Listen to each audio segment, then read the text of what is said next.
Si terranno mercoledì prossimo alle 15:30 presso la chiesa Sacro Cuore di Gesù in via Madonna delle Rocche ad Agrigento i funerali di Patrizia Russo, la 53enne uccisa a coltellate dal marito Giovanni Salamone a Solero, in provincia di Alessandria.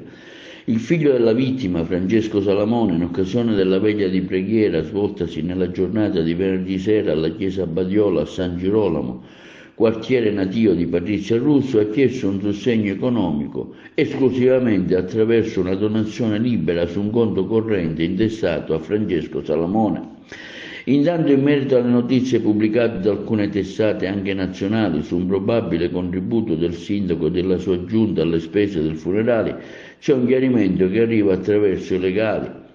Buttigieg e Tortorici, difensori di Francesco e Giuliana Salamone, figli di Patrizia Russo, chiarendo che il sindaco e la giunta del comune non si sono fatti carico delle spese di trasferimento della salma di Patrizia né delle spese funerarie. Infatti lo stesso primo cittadino Miccichè, in una nota stampa inviata, ci ha confermato di non avere mai assunto questa determinazione nella sua qualità, ma di voler supportare la famiglia attraverso la raccolta fondi attivata dai figli.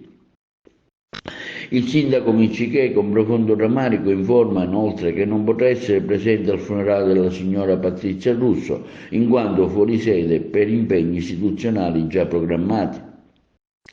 E per la cronaca, come scrive Grandangolo, il marito della vittima, Giovanni Salamone, ha tentato il suicidio in carcere 2 giorni fa, dopo essere finito in cella, accusato di aver ucciso a coltellate la moglie che dormiva, ma gli agenti della polizia penitenziaria lo hanno bloccato e salvato. Il tentativo di togliersi la vita risale a venerdì sera, dopo che in giornata per Giovanni Salamone, di 61 anni, il fermo era stato convalidato al termine dell'interrogatorio di garanzia, assistito dall'avvocato di fiducia Gianfranco Foglino davanti al sostituto procuratore Andrea Trucano.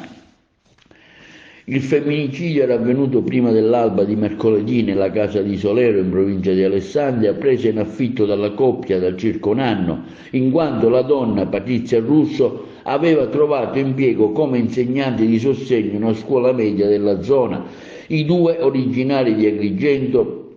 avevano appena fatto ritorno da un soggiorno nella terra di origine, dove l'uomo ha un'attività agricola. In questo ambito sarebbe nato il disagio psichico che fin da subito l'uomo aveva dichiarato al legale d'ufficio Stefano D'Affonchi, legato a diverse cartelle esattoriali imputabili alla ditta di olio, frutta e verdura di Salamone che aveva qui in Sicilia, per una cifra in fase di ricostruzione, aveva spiegato l'avvocato. Venerdì sera, come ricostruito dall'OSAP, il detenuto, approfittando dell'assenza del compagno di cella per la doccia, con un cappio rudimentale ricavato dalle lenzuola, ha tentato di togliersi la vita nella casa circondariale Cantiello e Gaeta di Alessandria. L'ha salvato l'immediato intervento dei Baschi Blu.